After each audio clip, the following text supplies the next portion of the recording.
पुढे समृद्धी महामार्गाला खापरीपासून जोडणाऱ्या सिमेंट रोडला 2 महिन्याच्या आतच मोठमोठाले खड्डे पडले। नॅशनल कॅन्सर हॉस्पिटलकडून जाणाऱ्या या मार्गाच्या थोडं समोर समृद्धी महामार्गाचा 0 पॉइंट आहे आणि त्यामुळे या मार्गाने शहरात येणं जाणं करावं लागतं। एका बाजूने सुरू असलेल्या या सिमेंट रोडवर मोठमोठाले खड्डे पडले असल्यानं या भागात अपघात देखील वाढले असून रोडच्या कामावर देखील प्रश्नचिन्ह निर्माण केलं जात आहे। 50 ते 100 वर्ष खड्डेमुक्त राहणाऱ्या सिमेंट रोडवर खड्डे पडल्यानं जनतेच्या पैशातून होणाऱ्या या कामाच्या गुणवत्तेचा प्रश्न कायम राहतो। याचा आढावा घेतला आमचे प्रतिनिधी उदय तिमांडे यांनी। नागपूर शहराकडून किंवा हैदराबाद महामार्गाकडून समृद्धी महामार्गाला जोडणाऱ्या या सिमेंट रोडवर जे आहे ते 2 महिन्याच्या आतच मोठमोठाले खड्डे पडल्याने जे आहे ते सिमेंट रोडच्या कामाच्या गुणवत्तेवर जे आहे ते प्रश्नचिन्ह निर्माण केले जात आहे।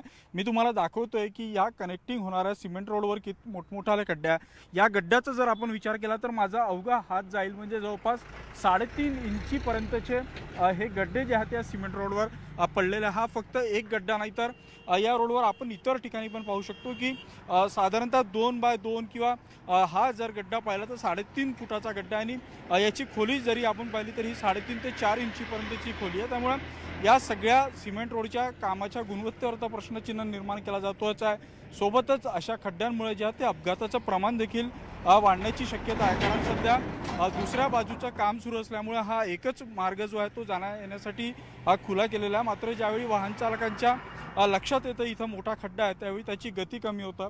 मात्र इथे हेवी ट्रॅफिक असल्यामुळे मागे गाड्या असतात, त्यामुळे इथे गेल्या काही दिवसांमध्ये अपघात सुद्धा झाल्याचं जे आहे ते इथले स्थानिक नागरिक सांगत आहेत। अतिशय समृद्धी महामार्गाला हा जोडणारा रस्ता असल्यामुळे इथे हेवी ट्रॅफिक आहे आणि अशा पद्धतीनं जर या सिमेंट रोडवर खड्डे पडत असतील तर नक्कीच जनतेच्या पैशातून हे जे काही काम सुरू आहे आणि त्या कामाचा योग्य उपयोग होतोय की नाही हा प्रश्न निर्माण होतो। त्यामुळे इथून पुढे अशा पद्धतीचं काम करत असताना या दृष्टीनं खबरदारी घेतली पाहिजे। खरं तर सांगितलं जातं की 50-100 वर्ष जे आहे ते सिमेंट रोडला काही होणार नाही, डांबरी रोडच्या तुलनेमध्ये जे आहे ते याची क्वालिटी चांगली असेल। मात्र या सगळ्या दाव्यांची जी आहे ती पोलखोल या खड्ड्यांमुळे जे आहे या सिमेंट रोडच्या खड्ड्यांमुळे होतं असं आता म्हणावं लागेल।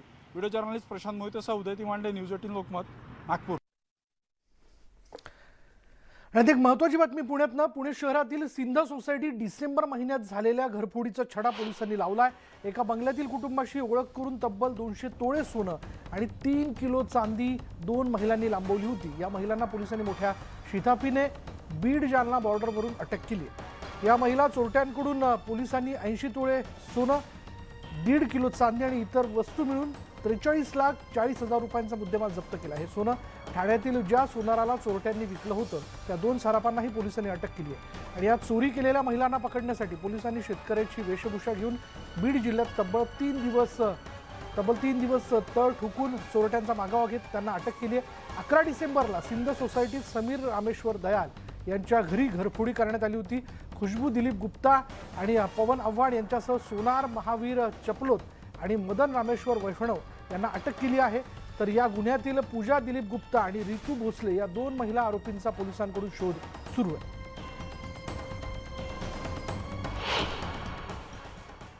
जालना बीड या परिसरात जाऊन याच्यामध्ये जे काही याच्यामध्ये ही होते चोर होते त्यांना पकडलेलं आहे। त्याच्यापैकी आम्ही त्याच्यामध्ये त्याच्यातले 3 चोर, एक अपचारी बालक आणि 2 चोर असे अरेस्ट केलेले आहेत आणि त्यामध्ये जे गोल्ड सोनं घेतलेले असे 2 सोनार ठाणे येथून अरेस्ट केलेले आहेत। पुढे बुलढाण्याच्या मलकापूरमधील पारपेट इथं वीज कर्मचाऱ्याला मारहाण केल्याची घटना घडली आहे। थकीत बिलाच्या वसुलीसाठी गेलेल्या कर्मचाऱ्यासोबत 2 ते 3 जणांनी वाद घालत त्यांना बेदम मारहाण केली।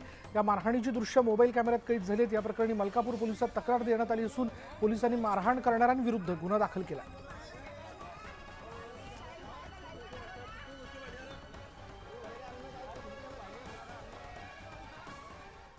उच्चभ्रू घरातील मस्तवाल विद्यार्थ्यांनी पहाटे कारमधून नागपूरमध्ये हुल्लडबाजी केल्याची घटना समोर आली। 14 जानेवारीला पहाटे 4 वाजता सर्व विद्यार्थी वेगवेगळ्या कारमधून धरमपेठेत एका ठिकाणी जमा होऊन त्यांनी शहरातील रस्त्यांवर गोंधळ घालण्यास सुरुवात केली।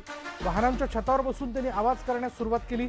1 ते 1.5 तास या विद्यार्थ्यांचा गोंधळ सुरू होता। दरम्यान एकाने रील बनवून इंस्टाग्रामवर अपलोड केला आणि या रीलच्या आधारे पोलीस आयुक्तांनी या प्रकरणाचा छडा लावून आरोपी विद्यार्थ्यांवर गुन्हा दाखल करण्याचे आदेश दिले।